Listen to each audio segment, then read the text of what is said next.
Hi sewers, welcome to Sew Darn Fun. I'm Carrie and this is a channel that introduces you to quality clothing alterations, pattern reviews, and useful sewing how-tos. Today is episode 2 of our custom Gothic wedding dress creation, so don't go anywhere.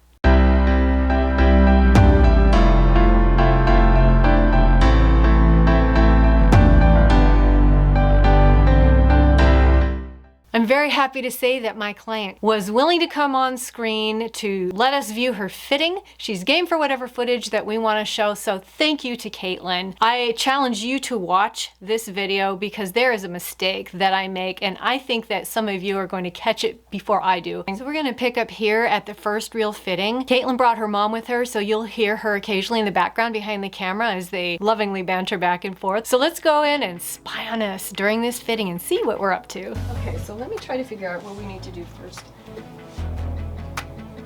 Let me have you turn this way. So we have the non-stretchy bodice, which really looks great on you, by the way. I like it. We've got the non-stretchy bodice and a stretchy skirt, and I think that's why it's wanting to come up like that. So it's wanting more room here. I think if we just go ahead and pin that up and let it go where it wants to go.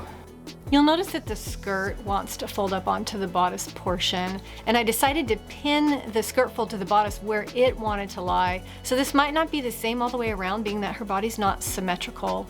So I'm gonna let you listen in right now between some loving mother-daughter banter regarding where the fault lies in my client's bodily frame. This is all your fault. You baked me this way. Yeah, your dad gets 50% credit of that. You're gonna love listening back to this audio. So sorry. Seriously, they were delights to have in my studio, and I say over and over again that I do meet the nicest people in my business, so it was a pleasure. Now I'm dealing with the back where the netting meets the bodice. It pooches out at the edges, so I'm just pinning down a little flap in order to make it lie flat. Later I'll reattach the netting, tucking it farther down between the outer layer and the lining.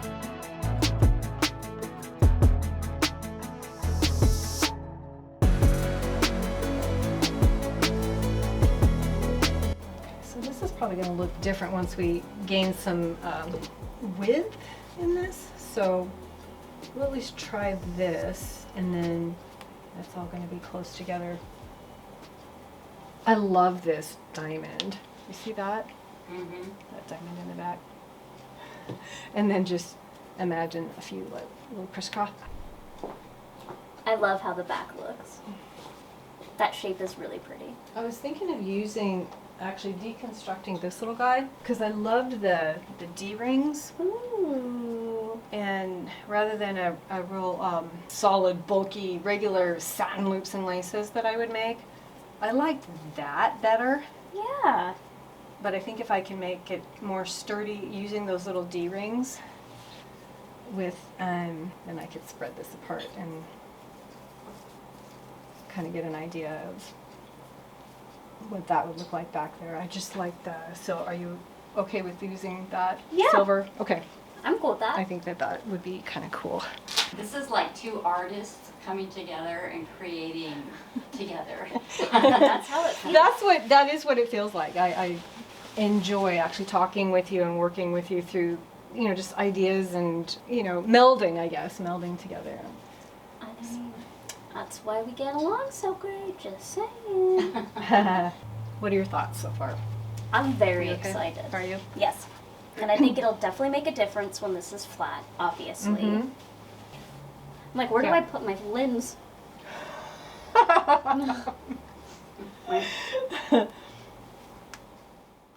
I'm just having her turn around here so that her mother can see the front and we can get the all clear to proceed with our suspected alterations, which we do. Now we're at the ironing board, which is a good height for me to do some of this type of work. And I'm showing a close-up of how the skirt is pinned to the bodice. I need to mark where the skirt is folded and where it meets the bodice. Chalk won't be very accurate or easy to use, especially with the stretch lace being on the outer layer. So I'm going to go old school here and use a brightly colored thread and needle to sew the marks. I am going to start with the skirt portion first, and then when I'm done with making these marks, then I'll take the pins out. But right now I'm just making long basting stitches on the skirt portion going all the way around.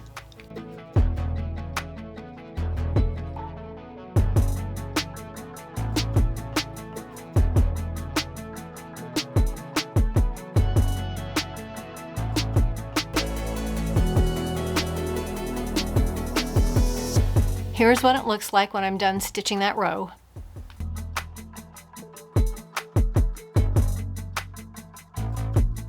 Now I'm getting ready to make basting marks on just the bodice portion using a nice red thread. So in the same process, I'm stitching all the way across the bodice where that skirt is folded up to.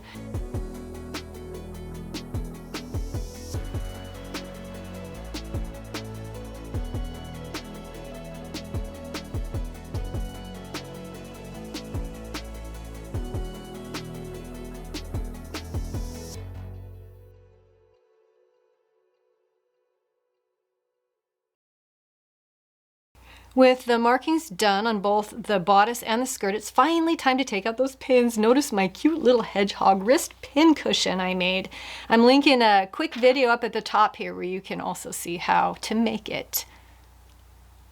The pins are out now, and this is what it looks like. I'm comparing the measurements of how much more circumference I will gain if I use the yellow markings as my new seam line for the skirt.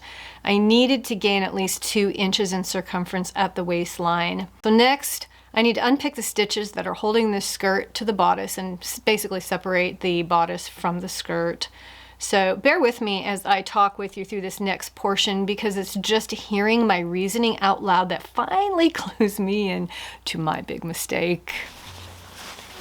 So I've only got 2 seams on the skirt to deal with. Back zipper doesn't really have a lot of seam allowance to let out. This would be one of the places I would go to say, okay, can I gain any from here? But really not much. But these side seams, I think I might be able to get out 3/4 of an inch per side, which would be 1.5 inches. I need between 2 and 2.5 inches total. So I think I can get part of that width from taking out the side seams, and part of it because I need to bring this skirt up a little bit into that bodice. I don't know if part of that fitting issue was because the bodice was so tight and not stretchy, and this was stretchy, but I think if I lower with a waistline, because remember the dress is shaped like this, and so the lower down on the waist, the more width we're going to get. So if I cut the waist lower, and then following some of these lines, because remember, Bride is a little crooked, and so we need to make this fit her, then I will be able to gain the 2.5 inches that I'm really looking for.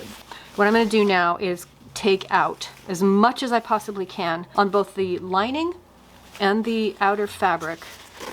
And she needed some of that through the hip, so we're going to taper it down. So this is the skirt. It's upside down. So the waistline is here. And my old stitching line, if I was just to measure this as it's folded in half, gives me, I'm going to say 13.25 inches, so that's times 2, that would be 26.5. That's what she needs though, 26.5. So I think I'm going to ignore this red stitching line because I think I'm gaining enough with having let out this skirt that these parts I have folded back here at the very edges, if I let those back out, I'm going to gain exactly what I need for the larger waistline so that the skirt will fit. So that's what I'm going to work on right now. Instead of shortening this bodice, which would also shorten the length of the skirt in the front, which I don't really want, working with the side seams that I let out. You can see they're very tiny, but they're going to hold. And then if I cut the waistline down just a tiny bit,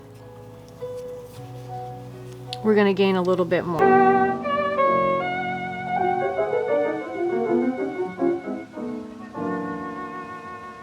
Okay, I'm going to call this Confessions of a Seamstress. I'm having a duh moment here after the fact. After I've done the muslin and everything, I'm realizing since I'm taking 2 patterns, I'm taking a skirt that's straight at the top, and I'm taking a corset that has shaping right here. And some of the fitting trouble that we might have had with the skirt buckling up is because the skirt needs to scoop right here too. I don't know why that didn't even occur to me. So part of my problem solving process sometimes comes a little bit later than other people. And I think I need to build that scoop into the skirt. I think that might solve some of the other problems we were having. So yeah, that's what I'm going to do. I'm going to draw that same shape in here so that the skirt will fit on here a lot nicer. That certainly might help. Okay guys, sorry about this.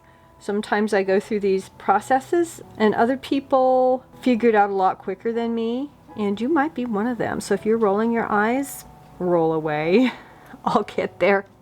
And this will be a beautiful dress. So did you catch my mistake even before I figured it out myself? I bet some of you did. How embarrassing. But there you have it. Raw and real is what you're gonna get here.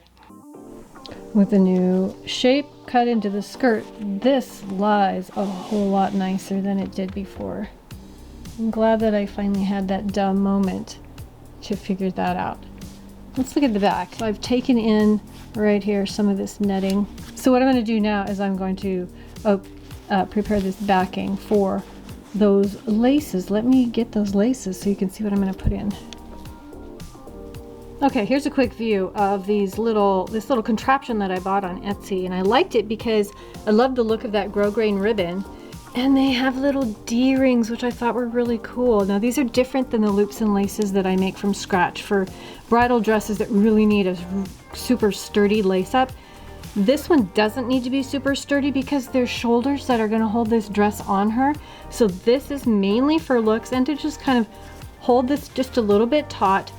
I don't know if I'm going to replace that or if I'm going to reinforce it, but I definitely need to be able to have boning going up the back. I'm not really sure yet what I'm going to do with this. The crisscross here, where my thumb is showing, is basically faux on this. So I'm going to unstitch it from the bottom and pull that actual lace out. And maybe we'll go ahead and use that on this. So I'm not really quite sure how we're going to do that, but it's going to look super cool with those little D-rings.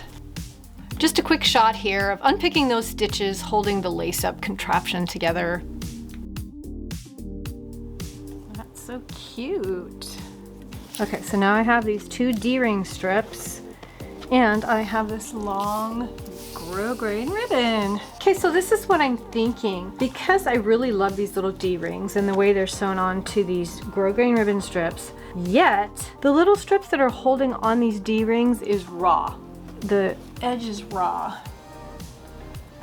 And I have concerns that that might fray. And because I think I'm going to try to use these strips as is with some reinforcement, I'm going to take my handy dandy fray check. It's basically a seam glue to try to keep things from fraying, as evidenced by its name, fray check, and just run a bead of it along these raw edges in hopes that it would keep it from fraying.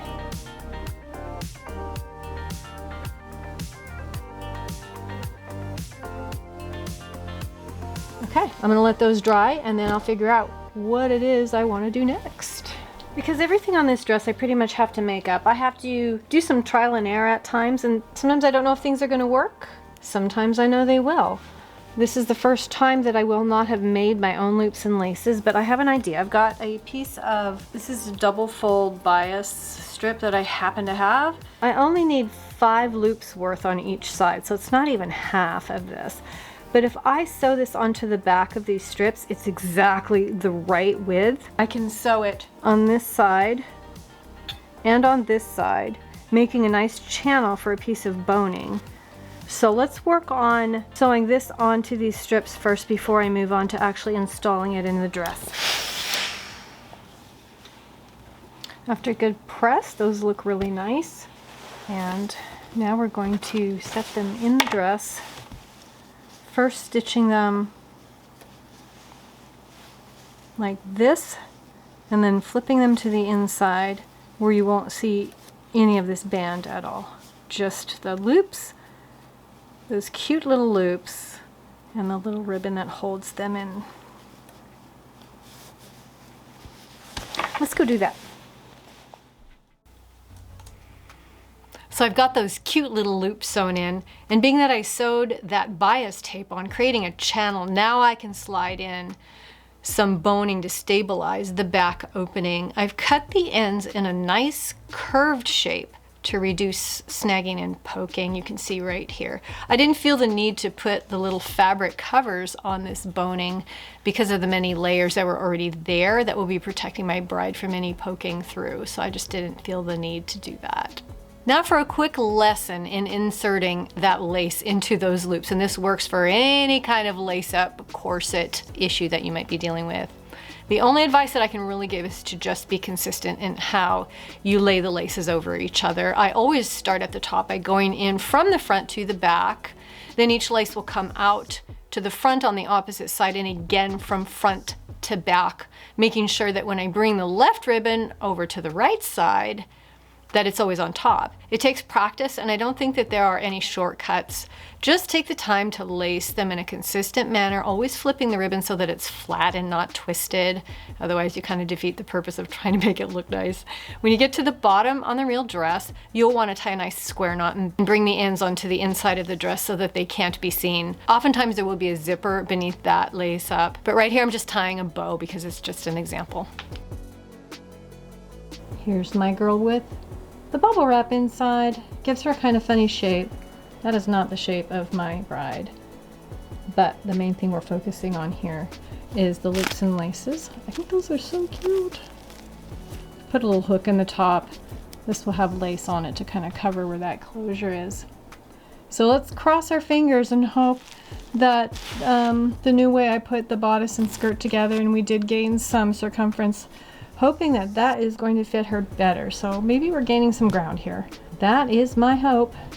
So that's all I have for you in this video. Next episode, we'll start out with the fitting of this dress and what I did on it, and if anything else needs to be done. I'm glad that you joined me today. I hope that you're enjoying the journey of this creation as I am. I hope you're working on a fun project this season, and as always, keep on sewing, and I'll see you in the next episode.